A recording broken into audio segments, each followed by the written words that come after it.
Hi everybody, I hope that you're having a great day. My name is Dr. Debbie Roche, and today we're going to be talking a little bit about how your brain impacts your immune system and how your immune system impacts your brain. For those of you that know me, know that I absolutely love the brain. I have two great loves when it comes to functional medicine, the human body, and natural medicine. One is the brain and the other is cells. And so when it comes to the immune system, I get to talk about both things. And so I love the brain for many, many reasons. It always had a majestic quality to me. My mother really struggled with brain-related health and in many different ways. She's right up there. I dedicate my work to her in her life. She didn't really get to live a life like you or I would live, and I always believe that her heart and her energy carry on in the work that I do. And so the brain is hugely impacted by a dysfunctional immune system. One of the direct impacts on the brain comes from this idea of a leaky brain. And so for those of you that are in the natural medicine kind of area or like to read a lot or just, look at videos or whatever, oftentimes you'll see a lot of stuff on leaky gut. And leaky gut is so common. And basically what leaky gut is this, our intestinal cells that have too big of a space between them. And so what happens is that when that space gets too big, all kinds of food particles and bacteria and viruses and a whole bunch of stuff gets through into the bloodstream, and then the body attacks those little things in the bloodstream that aren't supposed to be there. Well, so many people have leaky gut. I'm thinking, at least over 90% of the people out there, I would predict. And so many people that I see, I would say, like I said, at least 85 to 90% of the people that I see in practice have leaky gut. But here's the thing that people aren't really talking about often. If you have leaky gut, then you have leaky brain, because that membrane is made of the very similar things, if not the exact. So what's happening is that when we have inflammation in the body, which comes from a dysfunctional immune system, it's entering into our brain. And this is a big deal because in our brain, we have what's called microglia cells, and those are immune cells of the brain. So they get activated, and then they kind of start just destroying a whole bunch of stuff, including neurons. And they also create a whole bunch of other inflammation. And you're like, oh, okay, well maybe, maybe eating chips and French fries, is creating a little inflammation in my body. What big deal?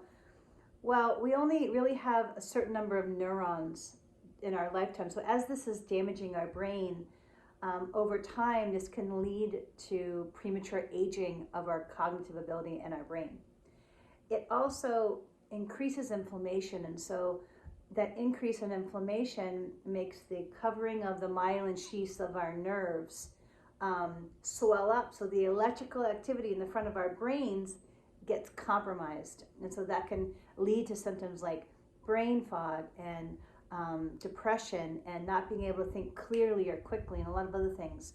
So this is one of those silent things that's happening to so many people. Sorry, I can't hold the brain.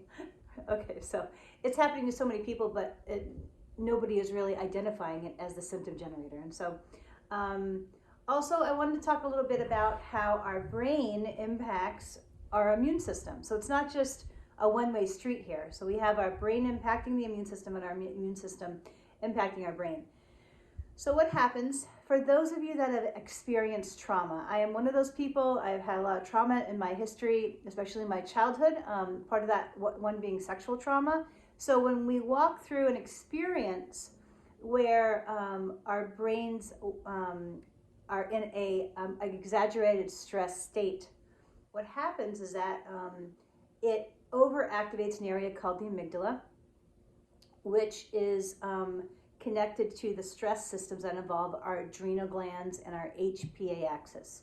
So once people have trauma in their history, whatever trauma it might be, it could be from military combat or childhood trauma or an abusive relationship or whatever it might be, it can exhaust our ability to manage stress appropriately. And what happens is that our adrenal glands then pump out adrenaline and cortisol, and those two things suppress our immune system's ability to function in an optimal way.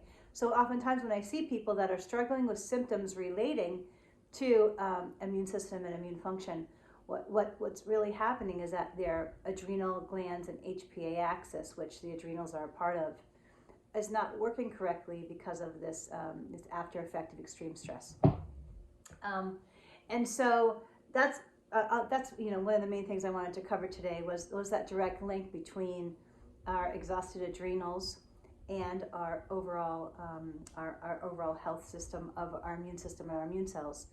Also, when the adrenals pump out too much cortisol, it destroys the gaps between, or the junctions between the intestinal cells, which then create a whole bunch of more leaky gut and a lot of other bad things.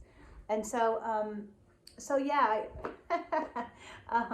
the immune system and the brain are so intricately connected. And so a couple things, some takeaway tips, some brain wellness tips in terms of our brain and immune system. Number one, if you think you have leaky gut, get tested or educate yourself on it. I see so many people that have no idea this is going on and it's damaging so much. And so a couple of tips there, stay away from gluten. Gluten is the #1 worst food out there. Second is probably sugar. Both of them are pretty bad. And then stay away from the bad oils that are in French fries and pastries and fried foods.